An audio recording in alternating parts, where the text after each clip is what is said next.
crypto industry here. I'm in New York, and have it happen here locally. I think that's great. Yeah.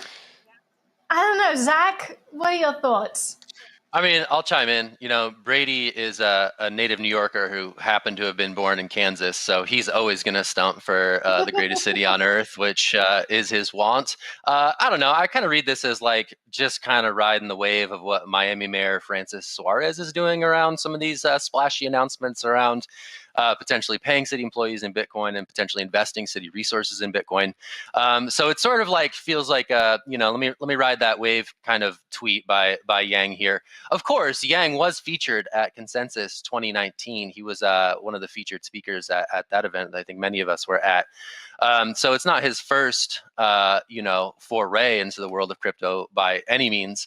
But I think just the question for me is like, what does that mean? What would that look like? You mentioned the bit license as maybe an obstacle to facilitating, New York as a crypto hub. But I mean, on the other hand, there is still a lot of financial infrastructure in New York City itself, and there is certainly momentum around the crypto scene in New York. So I'll second Brady on that one. But yeah, I guess I want to throw it to you, Ben. I mean, what do you think that would mean, even in a practical sense, to make it a crypto hub?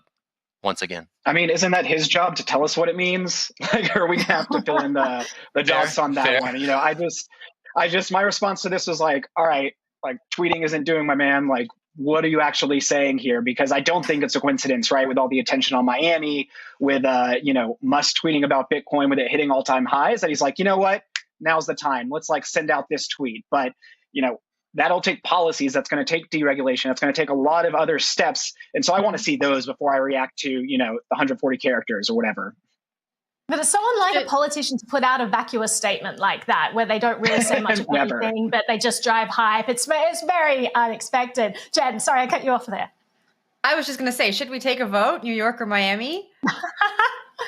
Well, people are voting right now. I mean, Brady, I agree with you. I lived in New York for 10 years. I love it. It's a great city, but I feel like the light is dimming. People are fleeing. I feel like tech is going from San Francisco to Austin and a little bit in Miami. And then you've got finance that is going to Miami. I wonder what the future holds for New York and whether this is going to be a comeback for them or... I mean, I'll take a little downturn here. I want to move to Manhattan, and I want the rent to go down. So he doesn't need to get solved quickly. But there's a recipe. There's a recipe to follow, and I think there is a strong crypto industry here. And if he wants to invest in making it stronger, I think that'll be great for the city. But there's lots going on here. Yeah, for sure. Well, I mean, we'll see what happens there. Looking at the rent downturn, that's great for people who live there. I don't know whether it's going to maintain its glow that it had before, but we will see. But interesting things are happening, Jen, with Jay-Z and Jack. Walk us through what's happening there. All right. Twitter CEO Jack Dorsey and Jay-Z have teamed up, and unfortunately, it's not for a rap track. They are creating an endowment fund to Bitcoin development, and they're starting in Africa and India. So they're putting 500 Bitcoin into the fund, which is worth $23.5 million today. The fund's mission is to make Bitcoin the internet's currency. So this was just announced today. We don't have a lot of information on it. They're hiring 3 board members. The positions are currently open, and those board members will set the direction of the fund. So I think it's really interesting that they want to start in Africa and India. And I'm just going to throw it out to the team here to get your thoughts on this. I think the mission is a great one. Are these the right 2 people to be doing it? Certainly big names behind certainly a big effort. I think this is a continuation of Jack's advocacy in the space. I know he's been very tuned into Bitcoin's growth in Nigeria specifically over the summer and fall. There's seen an uptick in usage there as there have been financial crackdowns in that nation. So I think these are 2 good figureheads for a good cause as it relates to Bitcoin. I just clicked on his tweet, like there's a link to the Google form and to apply to be a board member. So I was looking at it, and it's like this really cool kind of like cryptic like form It is a Google form, so it's not like super hardcore cypherpunk, but it's, it's name or nim, which is like your pseudonym if you don't want to use your real name, your email address, and then simply a field called proof of work, where you sort of state your case. And those are the only fields for determining who becomes in charge of this big war chest to boost Bitcoin development with that early focus in Africa and India. So I think it's cool. I don't know, like we'll see what comes of it. I think it's great that there's going to be more money funding development in the space. I think that's been a priority of Jack's in the last year or so. It seems like it sort of feels similar to like when they spun up Square Crypto. So I don't know. I'll toss it to you, Brady, for your take on that, because it feels like sort of one of these little skunkworks teams that is only loosely defined at the start and then sort of finds its footing after a few months. Yeah, I mean, I don't think we know what'll come of it. Jen asked the guys to do it. I mean, there's not that many guys who have 500 BTC to spare, right? So I mean, I think they're the right guys. As far as that goes, I have a feeling that one of the things they're thinking of is, there's parts of Africa where the local currency has gone down in value and Bitcoin's gone up. This is a great way to help people build wealth by getting involved. So I imagine that's the idea. So it should be positive, I mean, for Bitcoin, but who knows what they'll actually do with it.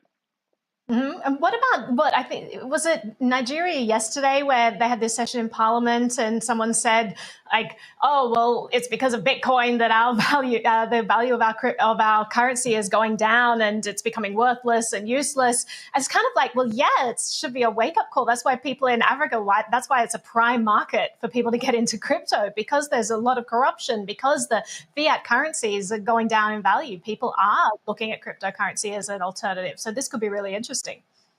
It would be cool if this moved to make one of the Bitcoin-based stable coins, something that was built on Bitcoin scripting language but wasn't quite so volatile. Maybe they're going to work on something like that because you need something like that if people are going to spend money, right? So that would be interesting. Yeah, and Ben, you work on the tech team, and I think you probably have more visibility in some of these Bitcoin developer grants that are happening, I guess, in recent months. Do you see an uptick there? What's your feel on the current state of sponsoring open source development on Bitcoin? I mean, we're seeing those come out from a variety of places. Square Crypto is doing them regularly. So they're really helping develop that market. And then, and I believe this is right, but the Human Rights Foundation also is starting to give out grants around this, specifically focusing on, programs and things that are oriented towards, bringing Bitcoin to human rights and sort of helping fulfill some of those cypherpunk ideals that it started with. And so, I think this is really interesting. I want to see more details. I think all these applications that could come in should be made public, because that would be a really interesting idea to see what people are putting their foot forward to help develop this further. Because, Jack and Jay-Z, they aren't going to be in charge of running it. It's a blind trust, I believe. And so they're going to be not involved in which direction it goes. And so who ends up as the board members is going to be really key in determining what the next steps are forward. Because right now, again, it's an announcement. It's great the funding is going to be there. But what it actually means in practice is an open question still. Mm-hmm. And Ben, you've already applied, right, to become a board member? Exactly. Yeah. I've been doing that in our pre-show. I just wanted to make sure. Shot in a PDF, that was my proof of work. Fantastic. So the hash team will be running it. It'll be great. All right, we're going to leave it there in the first section. Thanks, gang. Ben, or whatever name you applied under, please let us know how it turns out. Coming up after the break, we are going to talk about SIM swaps and a major arrest behind a gang of hackers that took a bunch of money from people. So stick with us. It's The Hash. Happy Friday. See ya. Happy Friday. If I think about what I would like to cover in history, 20, 30 years ago, would have been the internet. It would have been the whole social media boom. Now this is our turn. This is this generation's turn to cover the future of money, Web 3.0. We're going to see a huge paradigm shift. We're going to see how it lives digitally, natively in the internet. We're going to see that transformation shift. We're building a financial system across the world with Bitcoin, several other cryptocurrencies, digital currencies made by central banks, and that is going to be epic. So Europol just came out with a press release that said they had arrested 10 criminals all over work of people who stole crypto from thousands of Americans, including celebrities, using a technique called SIM swapping. SIM swapping is the practice of seizing control of somebody's phones by one way or another telling the phone network that the phone number is controlled by a different SIM card, which gives them access to all kinds of personal information. We saw tons of people in crypto getting hit by this last year. It was all over Twitter. I actually got hit by it last June, but the attackers didn't get anything, but it did really screw up my day, actually on a CoinDesk trip to DC. So we've seen this to be a gigantic problem throughout cryptocurrency. I want to toss it to Naomi. You're a kind of prominent crypto personality, very well known online. Did you ever get hit by this, or did your friends get hit by it? I remember this was a big part of the story last year. About your take. So I have not. I have so many phone numbers. It's pretty funny. So this has been an issue that was, it used to happen all the time. You had like Michael Turpin in his famous case where he's suing, I think it was AT&T, because he got SIM swapped. He runs a very prominent marketing firm in the crypto space, has been in since the beginning. And he kept getting SIM swapped. And so he like talked to AT&T and said, make my account the highest possible security. Never change this. If anyone asks to change this number, you have to have me in person come in with like 75 forms of ID. Like he made sure that it had the top security there, and then he got SIM swapped again. So then he decided that he would sue AT&T, saying like, what's happening? Because a lot of the time this stuff happens because it's an inside job. You have people who are working there who have access to this stuff, and they just get paid a higher amount by the hackers to say like, yeah, we'll give you some money if you swap this over. It's a huge problem, and people really need to be aware of it and be careful of it, and make sure that they're using things that aren't associated with their number, and that their number isn't associated with their name. And it's easy in America. Like there are other countries where you can't get a phone number that isn't associated with your name. In America, you can. There are still states where you don't need to give your ID to get a phone number. I highly recommend that people do that, because it's a really dangerous practice. Jen, what about you? Like, are you, is this a world that you've been introduced to yet? This SIM, security area? Well, I just want to say every time we talk about hackers on this show, it's just this like impending cloud of doom that takes me over. It's just like always such a story that leaves me feeling like, what do I do next? And I think a lot of people, when they hear these stories, they feel like that. And so we can talk about SIM swapping. And Naomi, you said you have a ton of different phone numbers, but is that realistic for everyone? Like, for people who want to operate in this space, I guess my question absolutely. If people want to do this and they have a number associated with their account, don't have it tied to your name. So if you do have a number tied to your name, don't use it on any crypto account. Like it's not only like feasible, but it's important people do that, because like companies usually have such bad security practices on behalf of their customers. They usually like answer 2 questions. What's Naomi's middle name? A simple Google search can find all of this stuff, and yet they still use these bad security practices. So it's so important that people take their security into their own hands. Sorry, Brady, I cut you off there. I think the most obvious, the hard thing is in America, so many different things are tied to your phone number, and you can't avoid that. But I think for people who are new coming into crypto, they should Google crypto scams and basic security practices. And I think if you have significant amounts of crypto, folks just really need to look into cold wallets. Just don't have it touching your phone at all, and then it doesn't matter if they get a hold of your phone. But with all these new people coming into the space and buying crypto for the first, it's really important that they do some research on security and at least get started, do some of the best practices. There's a ton of resources out there that they should do, but I think if you have significant holdings, the cold wallet is really the place to start. What is the most we even wrote about that. Crypto? Yeah, Ben, sorry, Jen. I just need to jump in. Oh my goodness. Ben, I need to know the TLDR. Like you're on the privacy beat. You know this stuff well.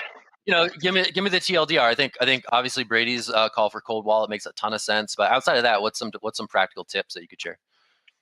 I mean, SIM swapping is a bigger part of this attack vector, which is called social engineering, which kind of relies on more or less like human error to access all this data. And that's the biggest thing, like do that basic research. Brady pointed it out, like go and look at what common crypto scams are. They sometimes resemble scams in the, mainstream financial world. Sometimes they don't, but they happen and are happening all of the time. So, particularly, and I'm actually working on a story about a variety of scams and hacks right now, as I constantly am, it feels like. And, keep an eye out for phishing too. Like phishing links are such a big part of this. And so don't click on suspicious links. Always check who is sending you information. If something sounds too good to be true, it definitely is. Like, not it most likely is, like it definitely is, particularly in crypto. And so those are just some common steps, but you've got to be really, really on top of your digital hygiene, because unfortunately, sometimes at the end of the day, like, you are your own weakest link. Yeah, I think it's important to emphasize that this stuff isn't some ninja hacker like moving through code. They're just tricking people. It's just tricks. And so you have to know what the tricks are. Yeah, for sure. All right. And so we're going to keep on tech in some ways, but I was really interested in a report from the Times that has seen essentially Maryland it is close to passing a bill with the intention of taxing the ad revenue of big tech. Now, this is really, really interesting. It's expected that if they pass this, and right now it has passed the House and the Senate is expected to do so, they could rake in up to $250 million in the first year, I believe, and they're going to funnel that money directly into schools. So, in my mind, this is just one more tool that we're digging up to try and address, these huge tech companies that are still making millions upon millions upon millions of dollars. But I'm curious about what the group thinks. Is this novel, Brady? This report, it reminded me of this book that I read, I guess, back in like 2013 by Charles Montgomery called Happy City. And this is something he floated in there, was this idea that, we talk a lot about the value of people's individual data online, and it made, Facebook into a gigantic company. But the truth is any one person's data isn't worth all that much. It's only worth a lot in mass. And he floated the idea of, what if we created these, covenants where cities had, control the data of their residents? Could that be a way to fund urban priorities that benefit lots of people? So this feels like it's a part of that conversation. And I didn't really know that conversation had continued. So it's cool to see someone trying to put some stakes in the ground on this idea. So I'll be curious to see how it plays out. Yeah, absolutely. And I think it's interesting that we're seeing some of these ideas that were around, 2013 or so being dug back up again, as, it really seems there has to be some sort of reckoning in regards to the power these companies have. And so we're dusting off old tools, but it's really interesting to see it actually come about in practice in some ways. I mean, Naomi, obviously, you watch all these spaces closely and have some thoughts, I'm sure. Yeah, I have major pushback. I'm sorry. Okay. I'm going to bring out the fighting guns here. It just seems like another tax. So what? These companies get taxed on their revenue, and then they get taxed again on like a certain part of their revenue within the revenue that they're already being taxed on, as well as already paying corporate tax. Like this idea of like reckoning. Like, I mean, I have a lot of issue with all of that. And I just feel like it's a government that had spending completely out of control. They're trying to find a way to get back into get back some of the deficit that we're in. We're at a tipping point where, our GDP is like lower than our debt right now, or it's almost there. I mean, it's crazy what's going on. And I just feel like all of this stuff that they come up with, like, let's have this tax that'll raise a piddly $250 million when we're about to like whip out trillions more dollars in stimulus spending that's basically going to go to corporate bailouts, right? It's a Band-Aid on a problem. And the problem is all of this ridiculous cronyism we see in government with just these handouts filling the pockets of people that shouldn't be getting taxpayer money. I mean, at the same time, though, I think there is an argument here that these companies, like I'm thinking about Amazon right now, I'm thinking about Apple, or two that are top of mind, have like gone pretty far in avoiding corporate taxes. I mean, Apple's located parts of its things in other countries, and Amazon in particular, given they say they're based in one state, but they work throughout the country, there's been a lot going on there. So I think there is an argument to be made here that this is actually just trying to make them pay what some would say is their fair share of taxes. And one part that might point to that, I think, is that amid the pandemic, and the report mentions this, is you've seen tax revenues just dive bomb for local municipalities, while these companies are continuing to pull in. That's what happens when the government shuts down the entire economy and says you're not allowed to operate your business, and then they say to make up for it, we're going to tax companies more. Though. Like I don't buy that one entirely. That's a necessity. Yeah. I don't know, Brady, jump in here. Yeah, I mean, these big companies have made a ton of money in the pandemic. They made mountains of money, whereas the local communities are eviscerated. I mean, there's not an amount of taxes that I would think would be too high on companies like Facebook and Google. They've eviscerated local communities in a ton of our industry. Have been destroyed by them. That's just one example, right? So it's time for them to repay some. This is the right way to do it. They have plenty of money to burn. I mean, Apple had multiple billions, and they can't even figure out what to do with. Well, I've got an idea what to do. Build a New York City subway. So yeah, I think this kind of stuff is great, and I'd love to see these fights go down in court. Oh boy, taxation is theft, guys. I'm just gonna say it. Just gonna say it right there. All right, well, coming up, have you ever wanted to buy someone's tweet of them? Well, there's a company that will apparently turn it into an NFT. So we're going to be talking about that coming up after the break. Stay tuned.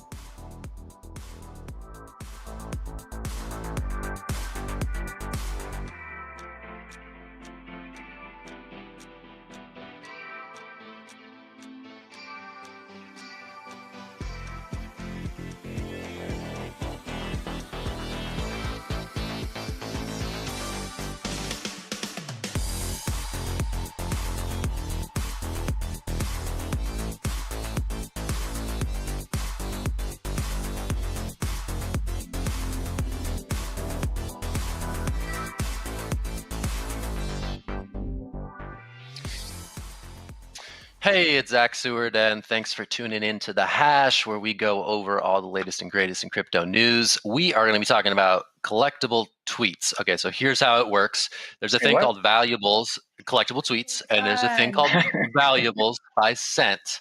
And what they do is they turn individual tweets into non-fungible tokens on the Ethereum blockchain. So this has been around for a few months. I remember looking at this at the end of the year. It's sort of back in the news cycle because I guess Mavericks owner Mark Cuban sold a tweet for like $1,000. Niraj, the Coin Center's leading tweeter, sold a tweet for like $100. So Decrypt was like, yeah, let's write this up. And it's an interesting concept because you can make an offer on anyone's tweet, but the person whose tweet it is has to accept that offer for the token representing that tweet to change hands. So I think that makes sense. Does anyone have any questions about that? Why? What happens when a tweet gets deleted?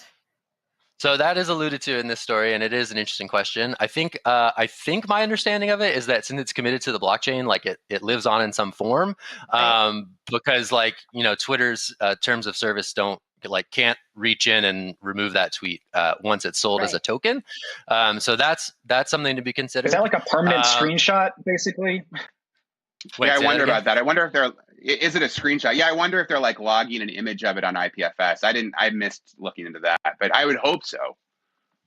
Yeah, I didn't check under the hood, but I should have. But yeah, it's like it's interesting because I think the cool thing about it is it's basically like it's like an autograph, right? It's a collectible. So as digital collectibles pick up steam, I think tweets as collectibles is similarly picking up steam.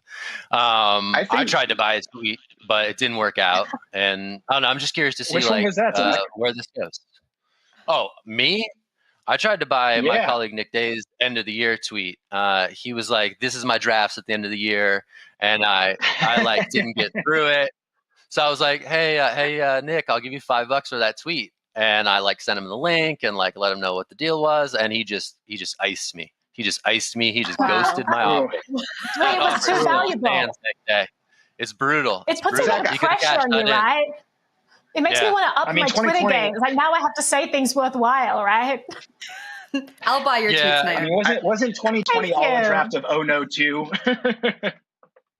I don't know. I mean, yeah, I don't feel know. like But this makes me think of if everything is an NFT, is anything an NFT? Like, at what point is is not everything going to become a digital collectible? I guess tweets were maybe the next step, just given how much time we are spending online. But I wonder how granular this can go. Or is it really just if somebody wants to buy it, there's going to be a market for it? Well, there's sort of like Andy Warhol, where he starts to say that all of his Oh, sorry. Go ahead, Brady. I think this one's cool because it's the first time I feel like an autograph digitally really feels like an autograph, you know? So I understand Ben's objection, but you know, if Niraj signs in or Elon Musk signs in and he verifies it's his account and he says, I want to offer this tweet for sale, that feels like a real digital encounter, you know? So that seems to be pretty cool to me. The idea that like Andy Warhol started having tax deductions for every area of his life because he's like, my whole life is art. So it kind of reminds me of that ethos. Like if everything in life is an NFT, like everything is art, and is an interesting way of looking at life for sure. I mean, I guess maybe that's fair. You know, Brady, while you were talking, it kind of reminded me of this thing. I was looking at some like holiday gift list, and you could get a like framed version of a tweet, and that would also have like a song that would play for it. And so this would be like an object in your house for some god unknown reason. But, you know, maybe this is just the digital equivalent of that sort of thing, except it's not reproducible. It's pretty hilarious. What a world we live in where you can buy someone's tweet of them. I mean, this is a crazy world. I love it though. I love this world.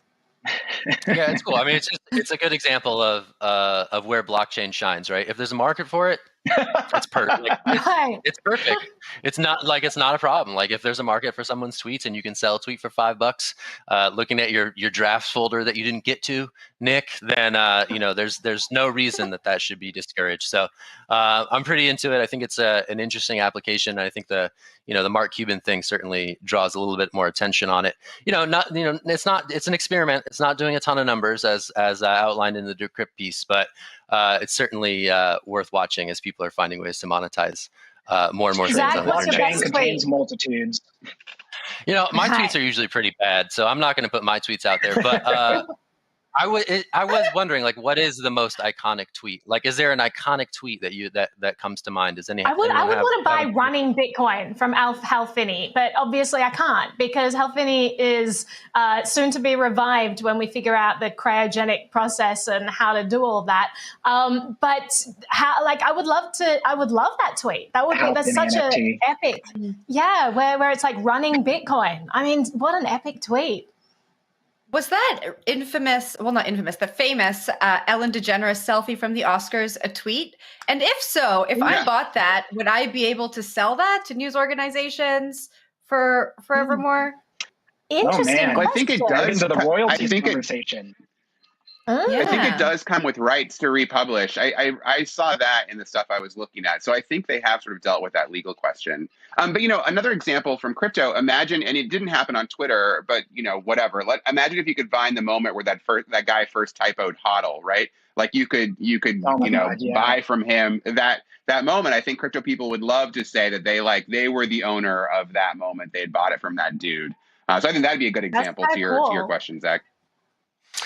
Yeah. Well, new adventures in crypto every single day, and that's what the hash is for, talking about the latest and greatest. So we're going to leave it there for today. Have a great Friday, everyone. Stick around on CoinDesk TV at 3 p.m. We have All About Bitcoin with Christine Lee. And signing off after week one, it's Zack Seward. Thanks, Naomi. Thanks, Ben. Thanks, Jen. And thanks, Brady, for Will. All right, everybody. Have a good weekend. All right. See y'all. Have a good weekend. Peace. Bye.